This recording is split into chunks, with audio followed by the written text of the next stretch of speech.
Hey everybody, look on the screen. This is a horrible story of child abuse. And you wonder why I'm saying, hey, for the next 5 years, we don't need any more baby mama situations. I think it's time for the community to take a step back. Black community particularly, to stop having all these kids. Check this out. This will be part A.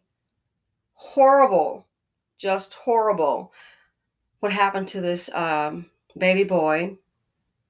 And this is the mother, along with her man, I think her husband. You'll see shortly. So this will be part A. Listen to what they said happened, and then we'll have part B, which will be a separate video for the commentary.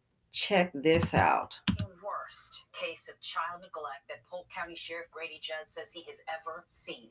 Deputies say a child just under 3 years old was found on the brink of death at his home on May 12th. He was covered in infections and his organs were severely damaged, and sadly, he did not survive. Well, now his parents are behind bars facing serious charges, and Fox 13's Evan Axelbeck is in the newsroom with a plea from Sheriff Judd. It's just even difficult to say those words, Evan. Yeah, no kidding. This child's name is not being released, but we do know that he had a short and unhappy life. He was already on a ventilator because of a previous incident, and as Sheriff Judd puts it, it seems his parents just got tired of taking care of him. We do want you to know some of the details in this story are graphic and may be difficult to hear.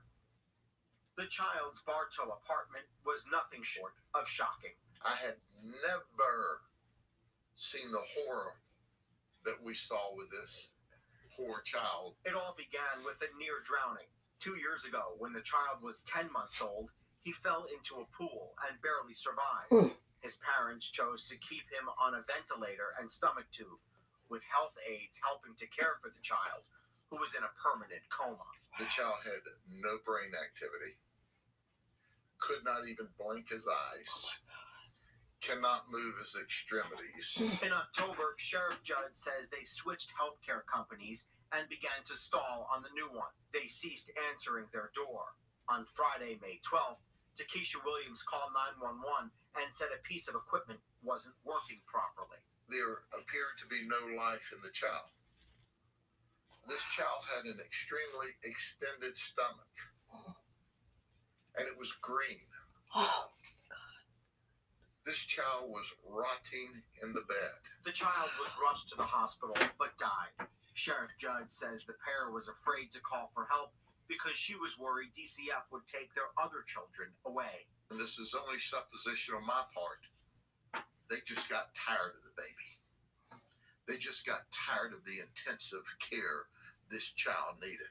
The child was so infected that he was decomposing while he was still alive, with organs visible outside his body. My prayer would be that the child was in a deep enough state that he wasn't aware of what was happening to him. But I don't know that. Though Williams denied there was any neglect, she and the boy's father, Ephraim Allen, are charged with child neglect with great bodily harm.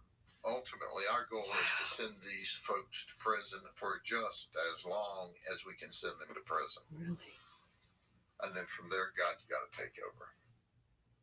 There were two other children in the home, both younger than the victim. They've both been removed, given that both parents are still in jail.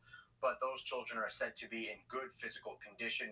While this is, of course, an extreme case, Linda, the sheriff says that any parents who have a child with particular needs and are feeling overwhelmed have many places to turn to for help before it gets even remotely near this point. Yeah, I hope if anyone finds himself in that situation, they will remember Sheriff Judd and call the sheriff's.